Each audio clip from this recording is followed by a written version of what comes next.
નડિયાદમાં વિશ્વ હિન્દુ પરિષદે પશ્ચિમ બંગાળમાં હિન્દુઓ પર થઈ રહેલા અત્યાચારના વિરોધમાં આજે પ્રદર્શન કર્યું હતું।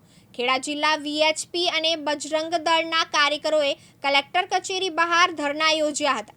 કાર્યકરોએ મમતા બેનર્જી હાય હાયના સૂત્રોચ્ચાર કર્યા હતા।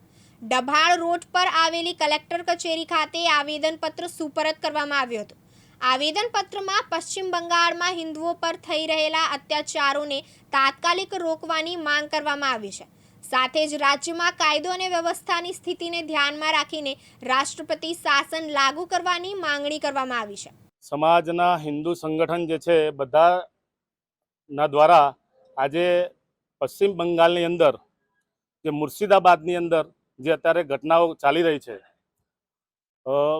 વકફ સંશોધન બિલની આડમાં અત્યારે જે પશ્ચિમ બંગાળની જે સરકાર જે છે મમતા સરકાર, જેમને સમર્થન આપી અને અત્યારે એ બાને ત્યાં જે ઘટનાઓ જે બની રહી છે એવું ઘટિત થાય છે કે સરકારે જે બનાવેલ સંશોધન જે બિલના આડમાં સરકારના વિરોધમાં એમને ધરણા ધરવાના હોય એની જગ્યાએ એની આડમાં હિન્દુઓને પ્રતાડિત કરવાનું અને એક ષડયંત્ર ચાલી રહ્યું છે, ઇન્ટરનેશનલ ષડયંત્ર।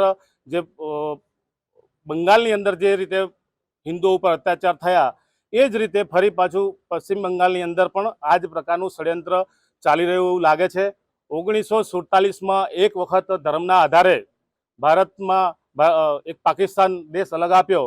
આજે એવું લાગી રહ્યું છે જે રીતે અત્યારે જે ઘટનાઓ બની રહી છે એ રીતે કે પશ્ચિમ બંગાળની મમતા સરકાર આજે મુલ્લા મૌલવીઓના સમર્થન થકી આજે ત્યાં તાંડવ કરી રહી છે।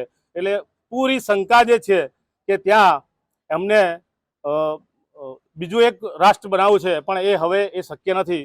હિન્દુ હિતની રક્ષા માટે વિશ્વ હિન્દુ પરિષદ કટિબદ્ધ છે અને હિન્દુ હિતની રક્ષા માટે આજે સરકાર પાસે અમે આજે આવેદનપત્ર આપીને સરકારને માગણી કરીએ છીએ કે જલ્દમાં જલ્દ પશ્ચિમ બંગાળની અંદર રાષ્ટ્રપતિ શાસન લાગે।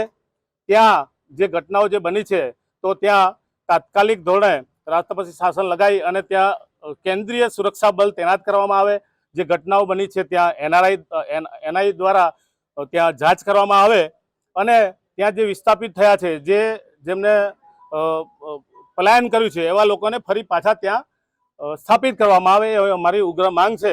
જો આ પ્રકારનું જે ઘટનાઓ જે છે એ ઘટનાઓ ખૂબ નિંદનીય છે અને એટલે હિન્દુ સમાજના બધા જ સંગઠનો સાથે મળી અને ભારતભરની અંદર આજે ધરણા પ્રદર્શન કરી અને આવેદનપત્ર આપી અને આજે અમારી આ માંગ અમે આજે રજૂ કરી છે।